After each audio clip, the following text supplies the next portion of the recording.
Tanner, I can't read the script you wrote. Shh, Derek, it's not scripted. Hey guys, welcome to the Two Guys No Script podcast. Oh, how's it going, Derek? Oh, pretty good. How's your day? Can't complain. Really? Well, the operator might have pissed me off at work. Again? Yeah, he's kind of an ass. Well, I can see why he'd piss you off with a hairdo like that. Yeah, it's a bad hair day. Really? Is every day a bad hair day for you? A little bit. Oh, man. We gotta work on that, Derek. I could probably do a haircut.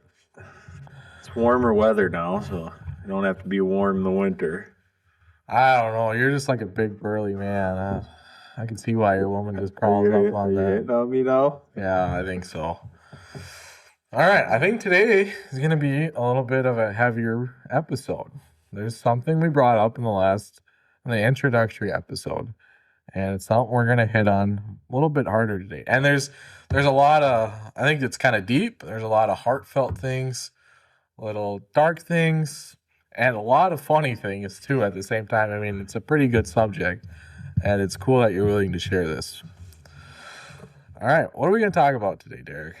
Well, we're going to talk about when I broke my neck and the effects I had from it and the experiences I had in the hospital, which surprisingly, most of them are good memories now with a lot of laughter. I guess it was because I was trying to keep my spirits high, so I made light of the bad moment. Yeah, you really excelled out of this, and I honestly, as a friend, I'm proud of you, Derek, for what you've learned from it, who you've become after it, and the challenges you've gotten through. Well, I appreciate hearing that. Yeah, that's the nicest thing you guys are ever going to hear me say to Derek.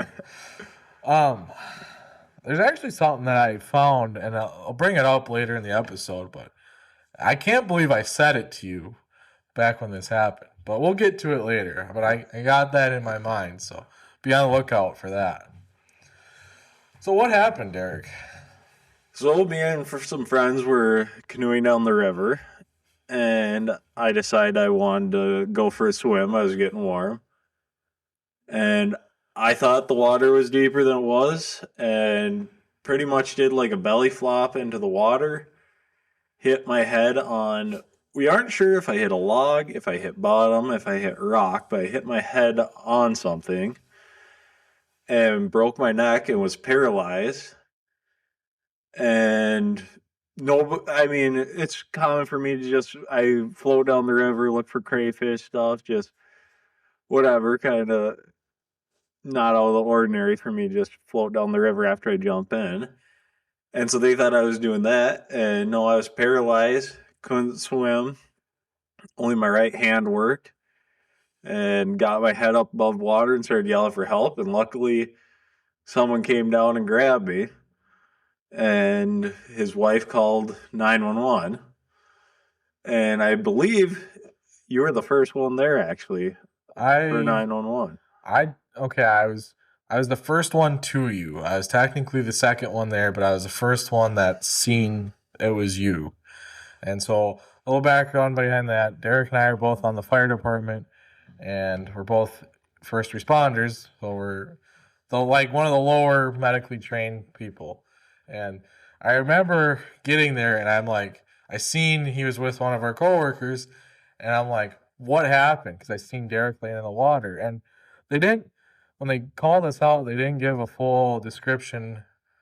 They had the age wrong, so I really didn't think nothing of it. I knew you were in the area that day, but didn't think nothing of it. I think it was paged out as like a 30-something-year-old male.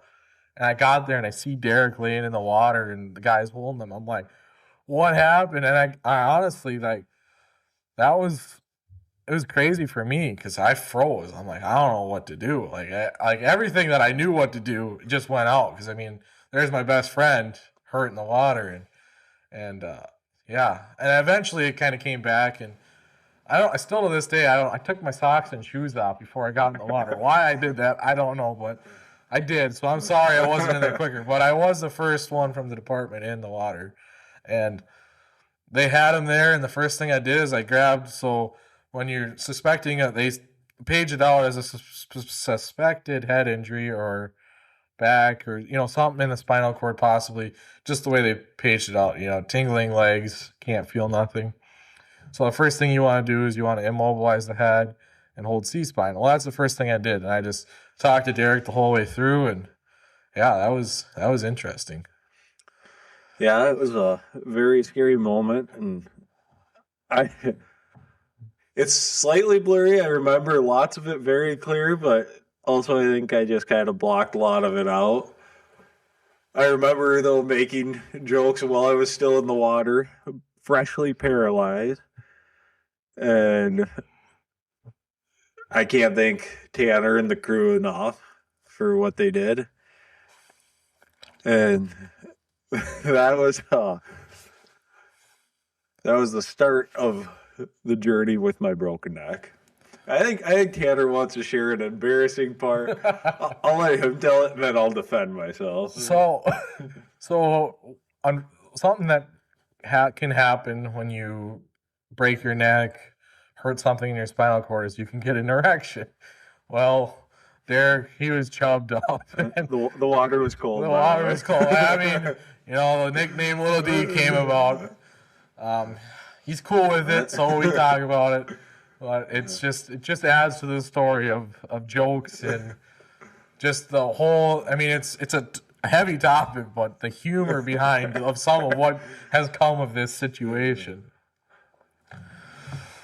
Yeah, and so that was kind of the incident.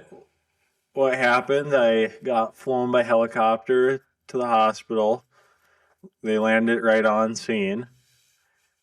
And then I was in the hospital for 5 weeks with trying to learn how to walk again. And actually left the hospital just using a cane to walk, which they were pretty impressed with. And many, many good stories from the hospital on my journey to recovery. So let's take a step back. What did you break in your neck? Do you remember which I ones believe it was C6 and C7. I think that's what it was, but I'm not for sure. I think 5 was fractured, and then 6 and 7 were like totally broke. They had to fuse those. So what was it? Did it hurt? Essentially felt like my entire body was asleep. Like the tingling of like when your leg's asleep and you stand on it. That's what my entire body felt like. And I could have swore I was moving my feet when people would tell me to move my feet, but they didn't move at all. And the only movement I had at first when I came out of surgery was my right hand would move a little bit. It was not enough to really do anything. I couldn't feed myself. I couldn't really do anything, but it moved. So that helped give me a lot of hope that there was some kind of connection going through my injured spinal cord. Yeah, I mean, you were in high spirits right out of the gate. I mean, you were at all odds stacked against you. I mean, I remember the first night you were in the hospital, your girlfriend texted me and was like, it's not looking good. They don't know if Derek's ever going to walk again. Like, he's probably going to be wheelchair bound. I think it was I can't remember if it was your girlfriend or your mom, but they were kind of talking like, this ain't good. And they would know more once you got out of surgery. And man, that night I couldn't sleep. And I'm just like, God, I can't drive in the cities. That's another thing about me is I'm terrible at city driving. And of course, he's in the hospital, like a good trauma center, but it's an hour away in a big city from where we live. And I'm like trying to figure out who can give me a ride to the hospital. And no one's like, well, I'm not going to the cities today. It's a Sunday, blah, blah, blah. And I'm like, well, I don't want to drive there. Well, I couldn't do it anymore. It was like noon that day. And I'm like, I have to go see Derek. And so I have a newer Super Duty, and I'm driving to the cities in this thing. I suck at city driving. I managed to make it there. I get to the hospital in the parking garage, and all the little signs in the parking garage are rubbing on my roof as I'm going through it. I'm like, God dang, this guy must be my good friend if I'm doing this just for him. And walk in the hospital, And man, your mom started crying instantly as she seen me, and I'm like, it's okay. And I came in to see you, and the first thing you said is, well, when I get out of here, I'm going to run a marathon. And then after that, I'm going to get more into the EMS world because I saw what it did for me yesterday. And, well, we're going to be running a 5K in like 6 months. Yeah. If you guys seen a picture of what Derek and I look like, you're going to think they're going to need an ambulance on standby just to pick them up when they're done with this 5K. But we're going to train a little bit, I mean, we do races at work every so often. Yeah, some races, some Twinkies, it'll all help, right? No, it's really empowering what you did, and honestly, I went and got my EMR you did. training. I only joined the fire department a few months before I broke my neck, and then continued with getting the EMR. So I've helped other people in similar situations, and then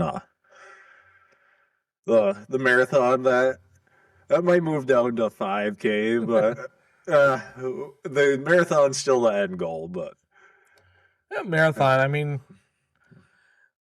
so why don't you explain like your leg a little bit more as to why you maybe couldn't run a full 5K or a full marathon? So essentially, my ankle doesn't have full connection. So when I try and lift my ankle up, the whole muscle won't react, and so I only get a slight bit. So I kind of walk flat on my foot, and when I try and round my foot, just kind of slaps down.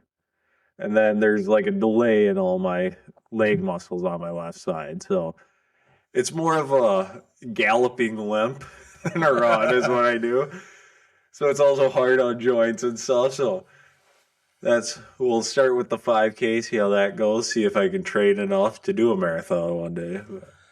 I'm going to fill you in on a little thing.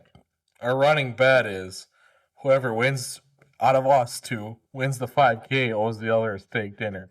So I am hoping I win this 5K because I want a steak dinner on Derek. I'm just putting that out there. Yeah, he's going to make me a cripple guy buy him a steak dinner for losing. It's okay. You remember, you still owe me for all the breakfasts. That I bought you. So I better buy you a fancy steak dinner, maybe a lobster tail with it. Oh man. So I don't know what was it like being in the hospital? Like just kind of from square one. Well, the first week I think it was, I was in intensive care unit, and they had me on pain meds and stuff. And that was awful. That part's kind of fuzzy. Just, I'm sure the pain meds and the trauma, whatever, but that really sucked. Family wasn't allowed to spend the night with me. So nights alone were hard. But then later on in the hospital stay, once I got to the therapy unit and my girlfriend was allowed to spend the night at the hospital, that made it much more tolerable. The food was bad, but yeah, I was ready to get out.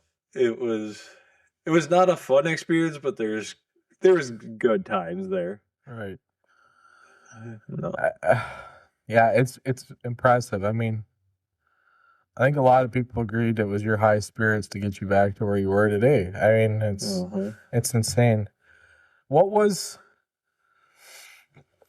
running through your head throughout all this? I mean, I know you were in high spirits, but I mean, were you nervous? It was the first few days was very nerve-wracking when I couldn't move my legs. And I think it was only a few days before I started moving my right leg. And then I was kind of like, okay, I can see hope. Like, I'm getting movement back and stuff as swelling went down. And then, like, the 1 week area about there, when I started to get, I think that's about when I could start moving my left leg. I could get it to wiggle, but nothing useful. I couldn't even pull my knee up. My leg was straight on the bed. I could just get my toes to wiggle back and forth a little bit. And So that was like another big step, seeing movement in another limb.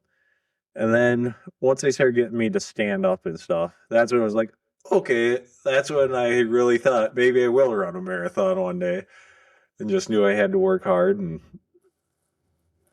I mean, I got a lot back in those 5 weeks at the hospital. The only thing that still doesn't really work is obviously my leg that I was talking about, but it's good enough to walk. And then my left hand doesn't really work good. I call it my meat claw. So this is later on that this happened in this progression, but I think it's a good point to bring up right now, the meat claw. Because when Derek first came back to work, he was holding on to a pop can with his hand, with that hand. And he's shaking it over the bin that we throw our cans into, and he's yelling at his hand, drop, drop, drop, like he's talking to a dog. And I didn't realize what happened at first. He's like, oh, my hand's not opening. And then I caught on, and I died laughing. I'm like, I'm sorry, Derek. It's really not the funniest thing, but it is so damn funny right now because you're yelling at your hand to drop this damn pop can, and it won't. And just funny. And I think I did it to you again at the county fair. You went to hand me something or whatever, and I had to forcefully pull it out of your hand. I thought he was just going to set it in my hand. Well, yeah, here he can't open his hand at all and use it.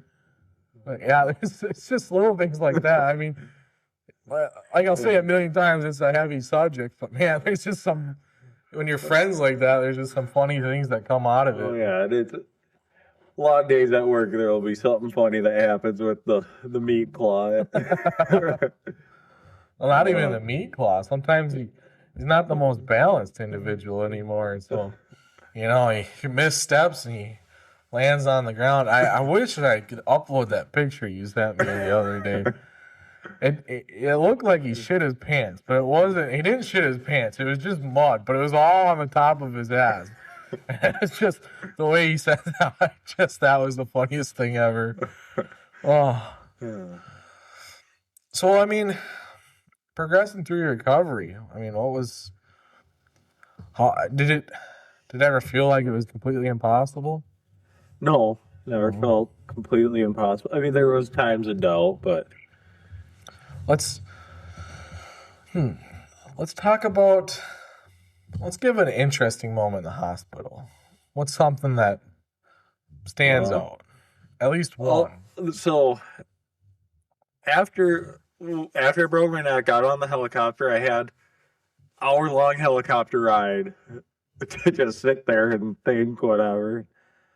I was actually thinking about like my mom around me and like my dad, like, oh my gosh, they're gonna be so stressed out and so worried.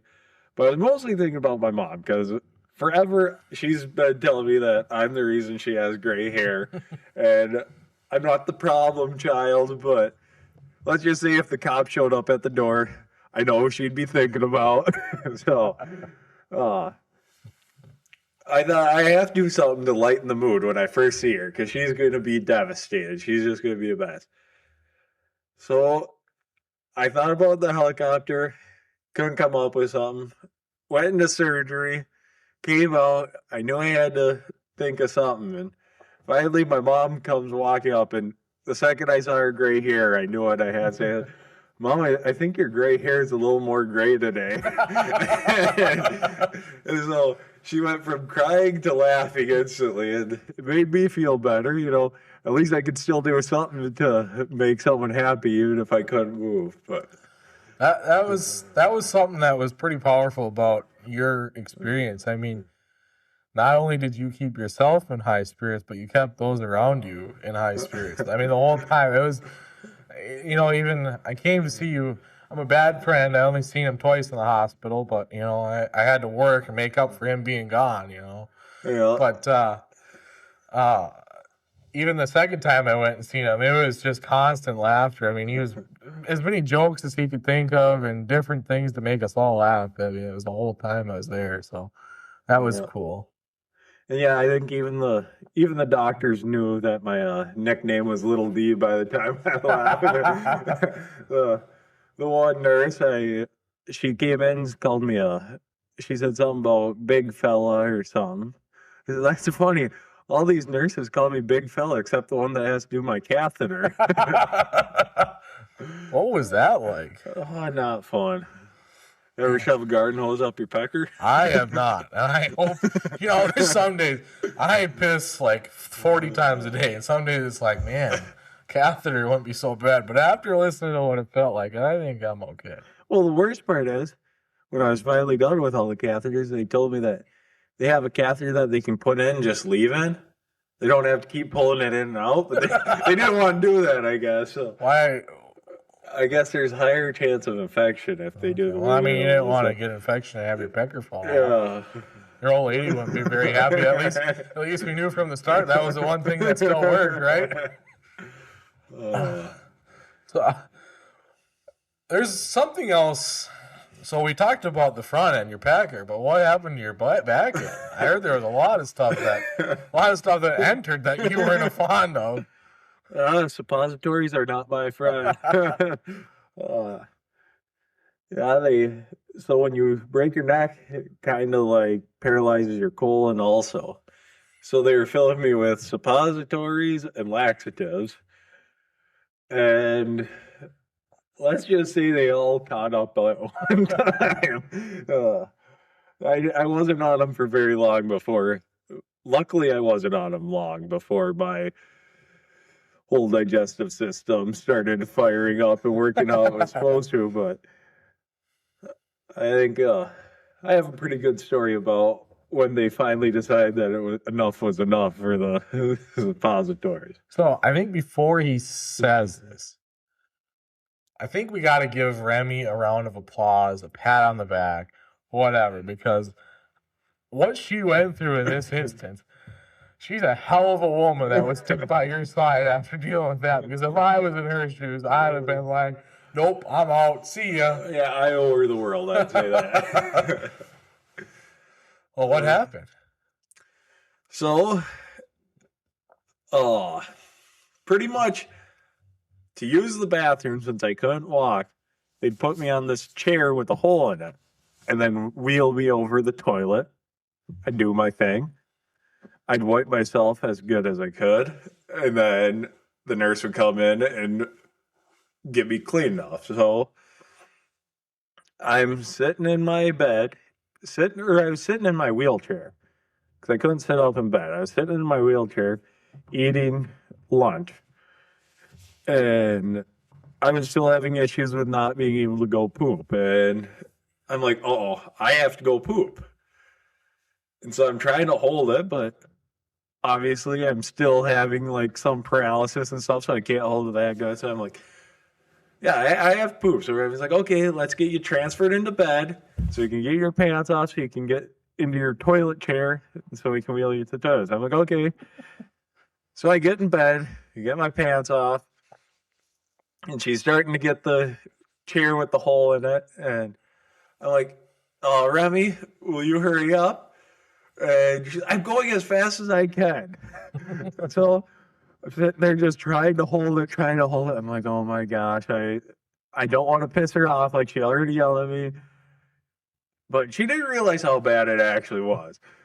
So she gets the chair ready. I get on it. The second I sit down, I'm like, oh my gosh, I need to get to the toilet. So I'm yelling at her, push me to the toilet, get me to the toilet. And I moved about 1 foot. She pushed me about 1 foot closer to the toilet. It's only about 5 feet to the toilet. She got me about a foot. I'm like, once I can get back, watch out. And everything let loose on the floor. I may have got some on her shoes. Just an absolute mess. There was nothing thought about it. So then I got it pinched off. I'm like, okay, get me to the toilet now. I'll finish in the toilet. So she moves me about another foot.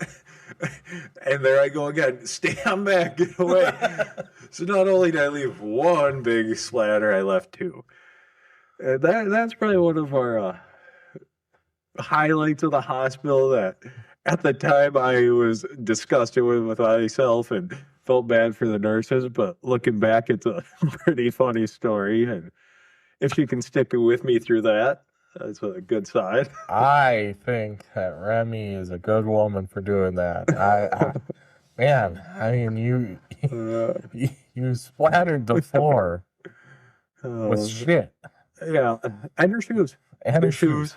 Did you buy her a new pair of shoes? You probably shouldn't ask me. I'll buy her some this summer. Now that she hears that, you get a new pair of shoes. No, that is. I not only feel bad for Remy, but I feel bad for the poor person that had to clean that up. Because I'm sure it did not smell good. I'm sure that was not in their job description when they started. So was it a janitor or was it a nurse? As far as I know, it was the nurse that had to clean it up. Oh, man. Yeah. That is bad. Uh-huh. It was not good. But yeah, that was the last day that they gave me a suppository or laxative. From then on, they just let me do it on my own. Well, it probably didn't help. It all came out because of the whole, So I don't know much about this, but the one time I went and seen them, they were telling me how they had to check for anal winking. And based off of what I heard about anal winking, I hope the hell I never break my neck. They're taking away with the anal winking. I wasn't going to bring this up, but I guess it's true. We got to give the full info. I mean, this is funny, kind of. So, to tell if you're getting control of your colon again, they have to place a finger in there, and you have to try and squeeze it like you're trying to hold a turd in. And it's the most awkward thing. And it's why I can officially say I know I don't like stuff up my butt. Well, I mean, it might have just been the wrong chick, No, it's crazy what they have to do when you break your neck. Yeah.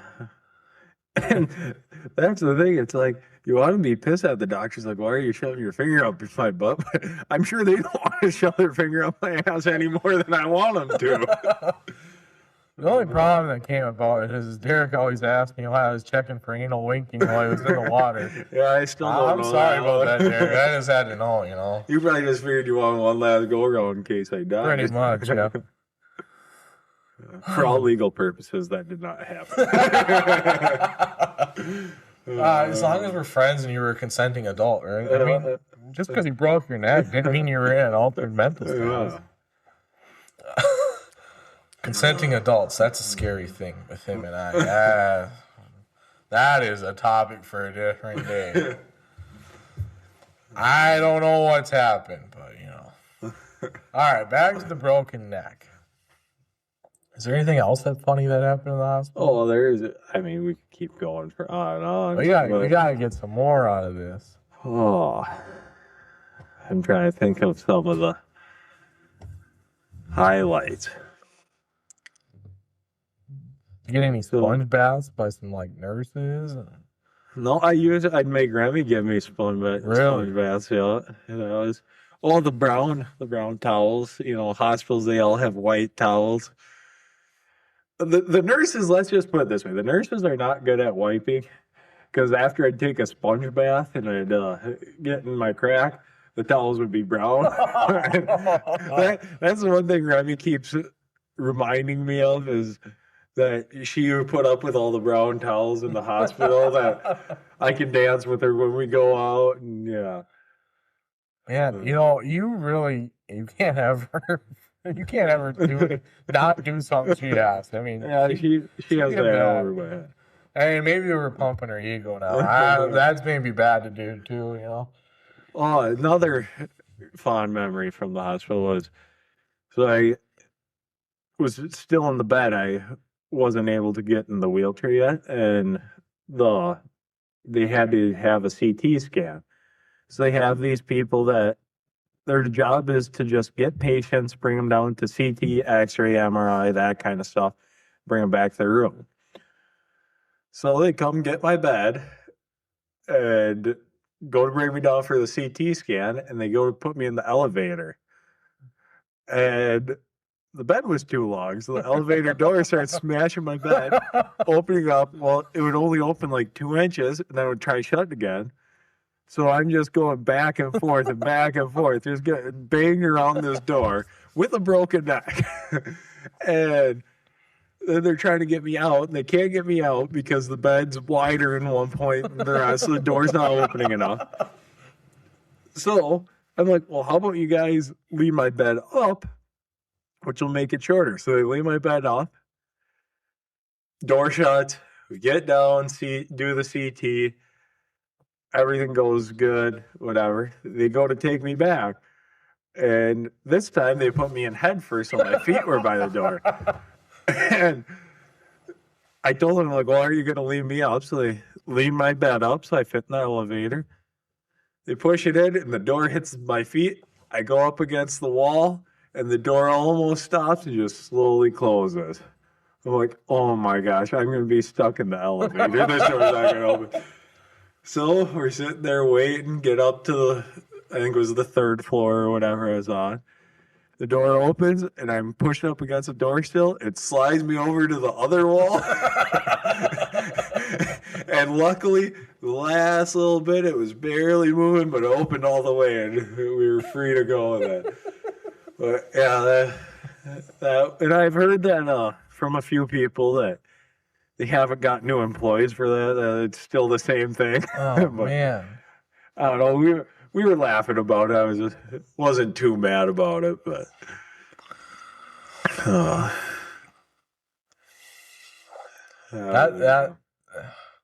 That's embarrassing for their staff. yeah.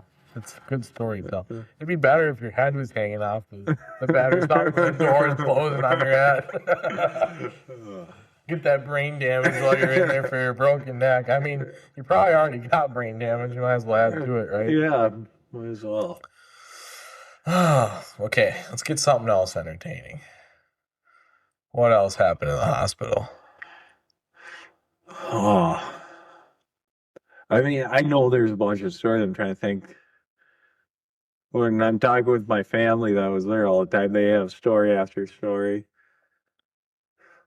Oh, I had another kind of a creeper nurse. Really? And he was a very nice guy, but just kind of gave you the EBGBs a little bit or whatever. And they have to check on you every half hour or whatever. Just make sure everything's okay. And so most nurses would just poke their head in, like, just say hi pretty much. Well, he would just come around and open the blinds with 2 fingers, just peek through and then let them go. And so we were talking about how he's kind of creepy. And as we're talking about him, the door opens and he comes in and asks how I'm doing. And it was kind of weird because he usually just, peeked in. Then he was like, yeah, have you had pee recently? I said, yeah, I had. He said, well, do you want a catheter for old time's sake? Yeah, we were all just kind of chuckled and whatever. We're like, oh, I wonder if he could hear. But then that was supposed to be the first night since I was in rehab that nobody was going to spend the night with me. After that, I'm like, no, I'm paralyzed. I'm not spending the night alone with him. But I mean, he might have wanted to see what that little D had to offer. You never know. Yeah, you never know. Did you ever have any nurses come on to you other than him? No.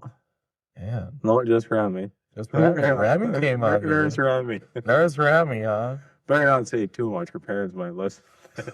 Does she play house on you in the hospital? Oh, she's not here to defend herself. Does she have any weird feelings about playing house with you in the hospital? Poor Remy.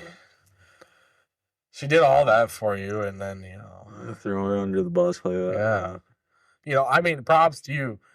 I mean, hey, at least your wiener's still working. I mean, that's a plus.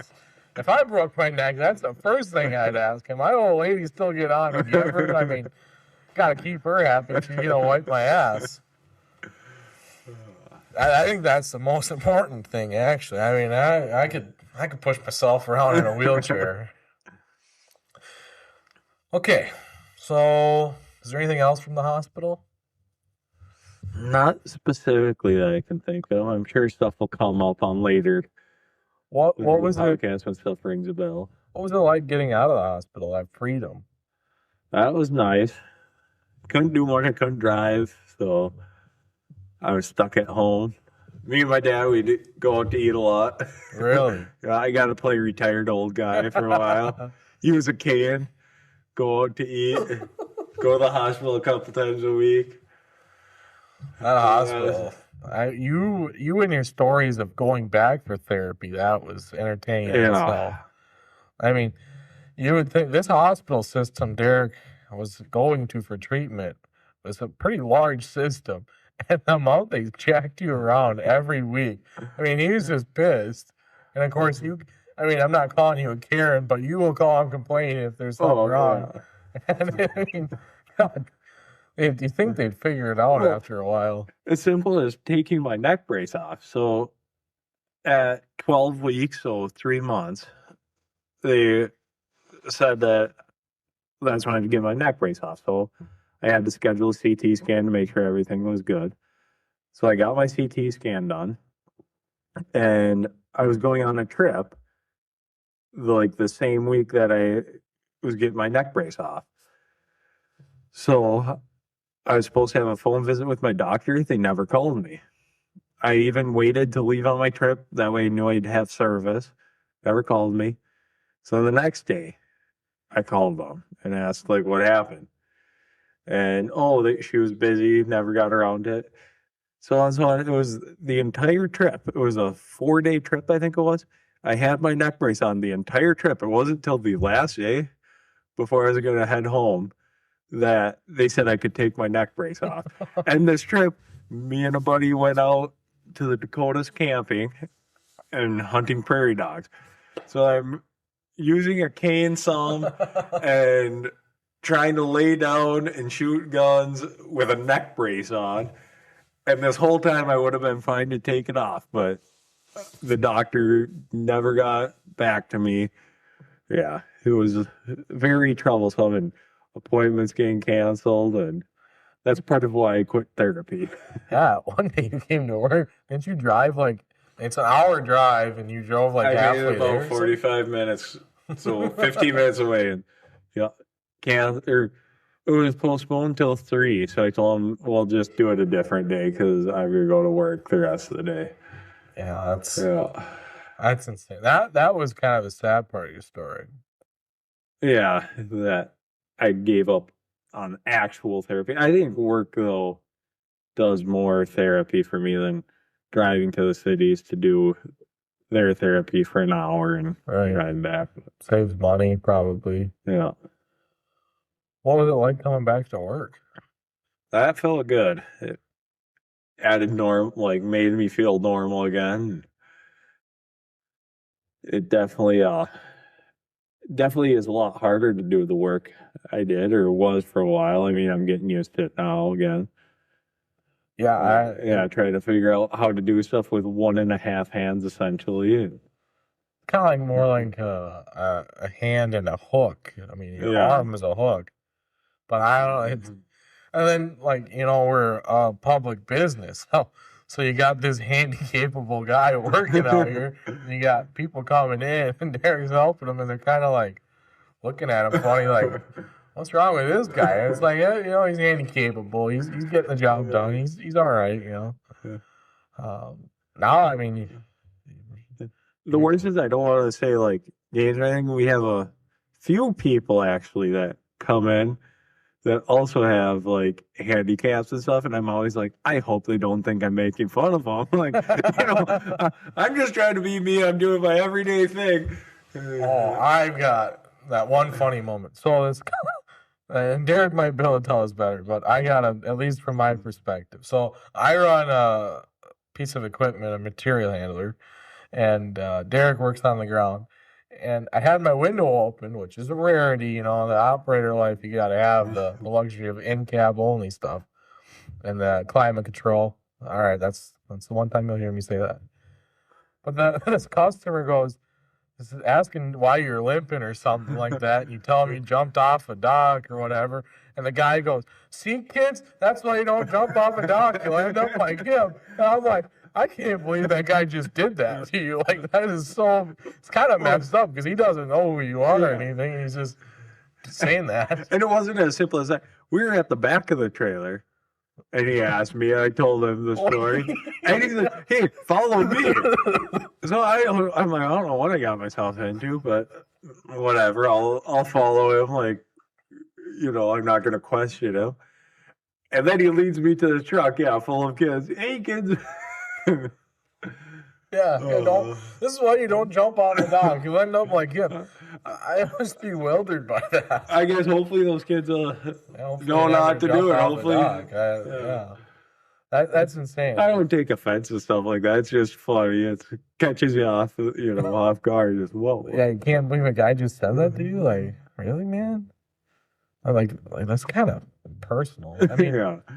I mean, like, the wrong person, if it wasn't me. Oh, yeah. It would have been very offensive, but, like, I don't take offense. I mean, are you able to be offended by anything? Not really. Yeah, I mean, I don't know. Your next story is, I don't know. I'm sure people have been through similar things, I'm sure we'll hear a lot more hospital stories, the funny hospital stories.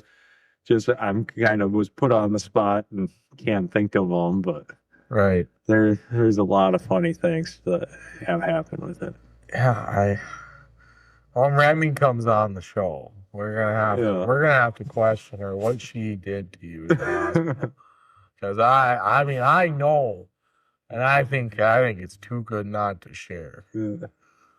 I mean, kudos to you, right? Anything else from the broken neck? No. A lot of medical bills. Yeah, a lot of medical bills. Luckily, I had good insurance. See, kids, this is why you don't break your neck. Yeah. I mean, don't jump off the pontoon, kids. The freaking helicopter bill's like $80,000. Or no, was it 50? Yeah, it was 50, I think. Okay, yeah, because I think when my mom crashed her motorcycle, it was like 50,000. That's insane. Yeah, there's a lot cheaper ways to ride on a helicopter than breaking your neck. It's insane with that cost. I mean, the whole medical system. That's a topic for a different day. You need it in your life, but man, when you actually need it, it's so dang expensive. And poor Derek, he can't work. I mean, you were lucky you were in the situation you were. I mean, with the place of employment. Thankful. Yeah, like I think was that this episode or last one that I said that, like, Alec just assured me that I was gonna have a job no matter what. Might have been this one. I hope we can get him on at some point. I don't know. He's not the biggest supporter of our podcast. We'll have to have a little beep button though. Every other word will be beep. We're trying to keep it a little tamed down, just me and you. I mean, I think I have a worse potty mouth than you. Yeah, but it depends. I'm good at filtering mine. I feel like. Yeah, we're trying not to do too much of it. Part of ways because we don't know how much is actually acceptable. Right. Yeah, we're new to this world, so I mean, we don't want to lose all our hard-earned stuff. Well, this has been fun. Yeah. I hope it continues to be fun like this.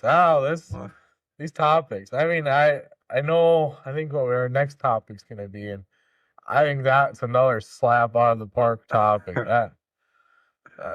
I'm just going to give you a brief heads up. Derek's a Neanderthal. That's all I can say about it. Well, Derek, I think we should wrap her up for the evening. Yeah, I should probably get to bed soon. Yeah, it's getting late. You got to work hard tomorrow. Yeah. I get to watch you work hard all day. Yeah, in your climate-controlled cab. Yep. I'll have the podcast going in 1 year, so that way, I can make sure it's good. So. That's good. And then we have to also make sure it's good, so that way our truck drivers have something to listen to while they're driving around their climate-controlled cabs. Yeah. Hey, I mean, you get into climate control a little bit once in a while. That skid steer. It's 30 degrees out and the AC's on full bore. I don't know why you have to do that, but you just have to. All right. Well, thanks, everyone, for tuning in to the Two Guys No Script podcast, and we'll catch you in the next one.